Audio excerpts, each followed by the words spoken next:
খুলনা বিভাগের সব জেলাতেই তাপমাত্রা 40 ডিগ্রির উপরে। রাজশাহী এবং ঢাকা বিভাগের তাপমাত্রাও প্রায় কাছাকাছি। আগামী 2 দিনেও এই পরিস্থিতি থেকে উন্নতির কোনো পূর্বাভাস নেই। প্রতিনিধিদের পাঠানো তথ্য ও ছবিতে দেশের আবহাওয়া পরিস্থিতি।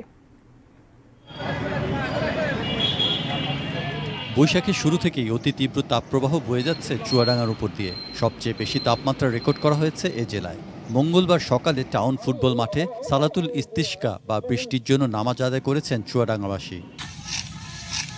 গত এক সপ্তাহ তাপমাত্রা গড়ে 40 ডিগ্রি সেলসিয়াস, যার ব্যাপক ক্ষতিকর প্রভাব পড়ছে কৃষিকাজে।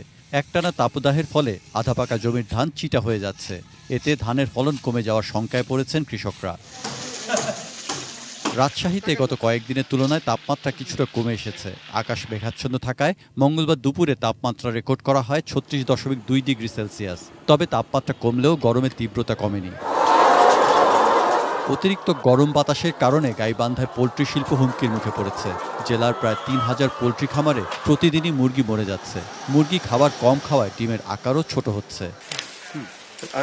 মঙ্গলবার সকালে আবহাওয়া অধিদপ্তরের পূর্বাভাসে বলা হয়েছে, সিলেট বিভাগের 2-1 জায়গায় বৃষ্টির সম্ভাবনা রয়েছে।